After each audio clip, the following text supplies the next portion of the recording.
আসসালামু আলাইকুম পাইথন 101 কোর্সের আজকের এই ভিডিওতে আমরা আলোচনা করব কিভাবে আমাদের সেটে নতুন একটা আইটেমকে আমরা অ্যাড করতে পারি। সো কালকের মতো আমাদের কিন্তু আজকেও একটা কনফিউশন হইতে পারে যে আমরা কালকেও বললাম যে আমরা অ্যাক্সেস করতে পারি বাট এটাকে চেঞ্জ করতে পারি না বা রিমুভ করতে পারি না, যেটা সেট আমাদের টোটালি সাপোর্ট করে না। বাট আজকে আমরা বলতেছি কিভাবে সেটে কিভাবে নতুন একটা আইটেম অ্যাড করতে হয়, কালকে আবার হয়তো বলবো কিভাবে রিমুভ করতে হয়।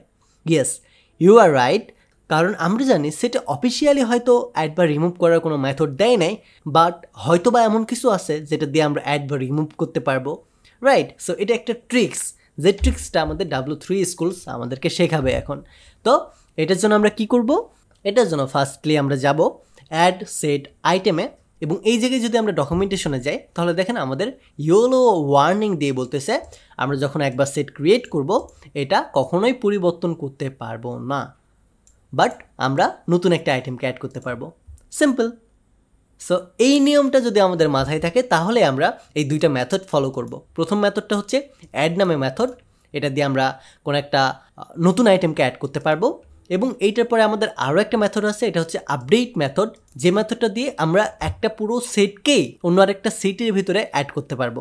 অর্থাৎ একটা সেটকে ধরেন এই যে দ্বিতীয় সেটটা আছে, এই দ্বিতীয় সেটকে আমরা চাইলেই প্রথমটাতে অ্যাড করতে পারবো, প্রথমটাকে চাইলেই দ্বিতীয়টাকে সবগুলো ডেটা দিয়ে দিতে পারবো।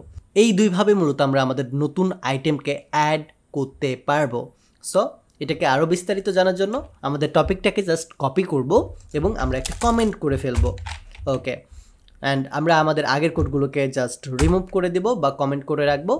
দেন আমরা চাইলে নতুন একটা সেট ক্রিয়েট করতে পারি বা কপি করে নিতে পারি। সো আমরা নতুন একটা সেট ক্রিয়েটই করব। সো এই জায়গাতে আমি লিখতেছি মাই সেট 1, এবং এই জায়গাতে আমি বলবো আমাদের সেটের এই জায়গাতে আমি এখন আমাদের টিমের নাম রাখতে চাইছি, ঈশান, দেন হাবলু, দেন টুটুল, দেন শাকিল। সো আমরা 4 জনের নাম রাখলাম। সো এখন আমাদের হাবলু প্রোগ্রামার টিমটা রাতারাতি অনেক বেশি বড় হয়ে গেছে, এখন আমাদের 4 জন ব্যক্তিতে আর কন্ট্রোল করা সম্ভব হচ্ছে না। এটার জন্য আমরা চাই আরও একজন নতুন ব্যক্তিকে অ্যাড করতে। তো এটা কিভাবে করতে পারি এটাই এখন আমরা দেখব। সো যেহেতু আমরা এই সেটের ভিতরে নতুন একটা আইটেমকে অ্যাড করব বা নতুন একজন ব্যক্তিকে অ্যাড করব, সো এটার জন্য আমাদের সেটকে কল করতে হবে। তো এটা হচ্ছে আমাদের সেট, দেন ডট দিয়ে আমাদের অ্যাড নামে মেথডকে কল করতে হবে। সো অ্যাড মেথডকে কল করলাম এবং এই জায়গাতে বলে দিতে হবে অ্যাডের ভিতরে যে আমরা কোন জিনিসটাকে অ্যাড করতে চাই। তো এই জায়গাতে আমরা আমাদের নতুন মেম্বারকে অ্যাড করতে চাই। তো এটা যদি আপনার স্ট্রিং টাইপ হয় স্ট্রিং টাইপ দেবেন, ইন্টিজার টাইপ হলে ইন্টিজার টাইপ দিবেন, অর্থাৎ আপনার যেই টাইপটা হবে সেই টাইপটা আপনি এই জায়গাতে দিতে পারবেন।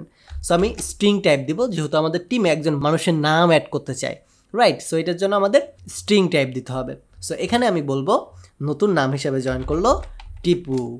ওকে, এখন যদি আমি এটাকে প্রিন্ট করি মাই সেট 1কে, তাহলে রেজাল্ট হিসেবে দেখতে পাবেন আমাদের যে সেটটা আছে হাবলু, টিপু, টুটুল, শাকিল, ঈশান, আমাদের এই জায়গাতে নাম আছে 4টা, বাট এই জায়গাতে 1 2 3 4 5টা দেখাচ্ছে।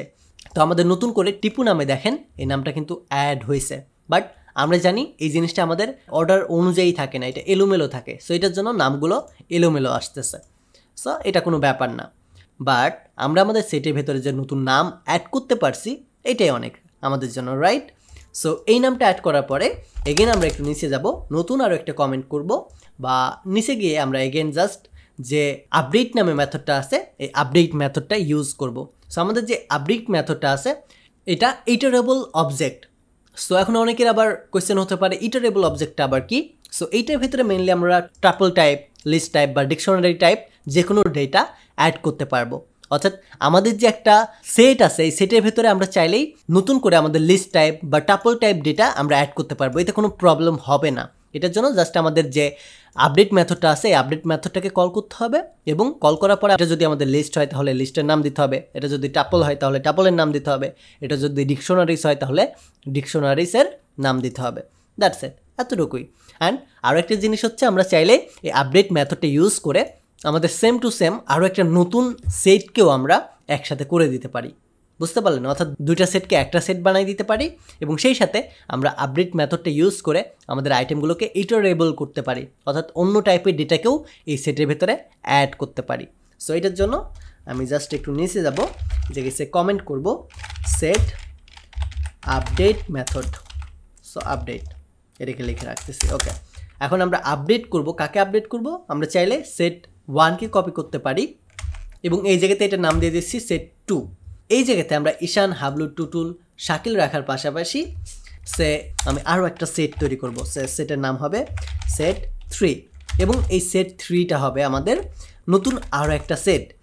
এই সেটের ভিতরে আমরা রাখবো 1 2 3।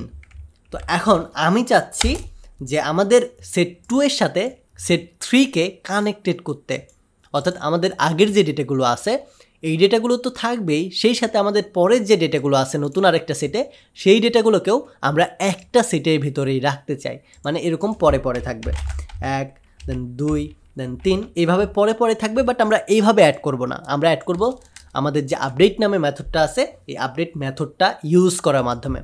সো এটা করার জন্য কি করব, আমরা আমাদের যে সেট 2 আছে সেট 2 এর ভেতরে নতুন ডেটা অ্যাড করতে চাই বা আপডেট করতে চাই, রাইট? সো এটার জন্য আমাদের প্রথম সেটটাকে কল করতে হবে যেটার ভিতরে আমরা অ্যাড করতে চাই, অ্যান্ড এটার পরে আমাদের আপডেট নামে মেথডটাকে ইউজ করতে হবে এবং এই জায়গাতে আমাদের বলে দিতে হবে কাকে আমরা অ্যাড করতে চাই। কোথায় অ্যাড করতে চাই এটা তো আমরা শুরুতেই ধরে বলে দিছি, এখন আমাদের বলে দিতে হবে কাকে অ্যাড করতে চাই। সো আমরা অ্যাড করতে চাই সেট 3কে। এখন যদি এটা দেওয়ার পরে আমি আমাদের এটাকে প্রিন্ট করি এবং আমাদের সেট 2কে যদি এখন আমরা রান করি তাহলে দেখতে পাবেন আমাদের আউটপুট হিসাবে বের করতেছে 1 2 3 ঈশান, টুটুল, শাকিল, হাবলু। দ্যাট মিনস আমাদের যে সেটটা আছে এই সেটটা কিন্তু আপডেট হয়ে নতুন যে সেটের ডেটাগুলো আছে সেই ডেটাগুলোকেও হোল্ড করে রাখতেছে। That's it. এই দুইটা জিনিস যদি আমরা সেট সম্পর্কে জানি তাহলে আমাদের আর কোনো কনফিউশন থাকবে না। এখন আমরা এই জায়গাতে আরও একটা জিনিস বলেছিলাম যে আমরা চাইলে এটাকে ইটারেবল করতে পারি, বা আমরা চাইলেই আমাদের সেট টাইপ ডেটা বা আমরা চাইলেই টাপল টাইপ ডেটা আমাদের এই সেটের ভিতরে অ্যাড করতে পারি। তো এটা কীভাবে করব? সিম্পলি যদি আমরা সেট টাইপ ডেটা অ্যাড করতে চাই আমাদের সেটের যে সাইনটা আছে, আমাদের যে স্কোয়ার ব্র্যাকেট, এই স্কোয়ার ব্র্যাকেটটা দিয়ে দেব। তার মানে এখন আমাদের যে জিনিসটা আছে সেট 3 এর ভিতরে এটা কিন্তু আর সেট নাই, এটা এখন হচ্ছে একটা লিস্ট। তো এটার নামটা আমি পরিবর্তন করে লিস্ট 1 করে দেব। এখন আমরা যদি ভেরিফাই করার জন্য এটাকে জাস্ট টাইপ অফের ভিতরে রাখি দেখতে পাবেন এটা বলবে লিস্ট টাইপ। দেখতে পাবেন কি বলতেছে, হাবলু মোস্ট রিসেন্ট আপডেট। এটা বলতেছে কারণ আমরা এটাকে স্টপ করি নাই।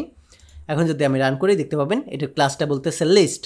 সো এনিওয়ে এখন আমরা কি করব, আমাদের যে মাই সেটটা আছে এই মাই সেটের ভিতরে আমরা লিস্ট 1কে অ্যাড করতে চাই। So my set update list 1। So আমরা বলতেছি মাই সেটের যে সেটটা আছে এই সেটের ভিতরে আমাদের যে লিস্টটা আছে এই লিস্টের যে আইটেমগুলো আছে এটাকে আপডেট করে দাও বা অ্যাড করে দাও।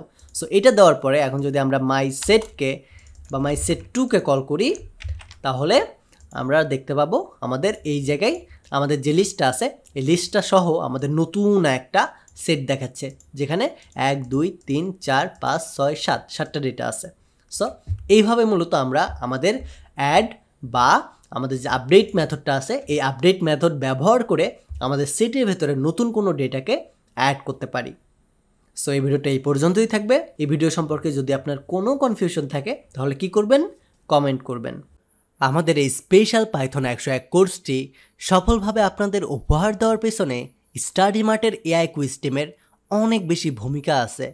আপনি যদি data science, machine learning, cloud computing এবং এ ধরনের সিকিউর ক্যারিয়ার পাইথনের ওপর বিল্ড করতে চান তাহলে aiQuest is the best solution. তাদের কোর্সের সম্পর্কে বিস্তারিত জানতে ভিজিট করুন aiQuest.org। ডিসক্রিপশন এবং কমেন্ট বক্সে লিঙ্ক দেওয়া থাকবে। Take a risk.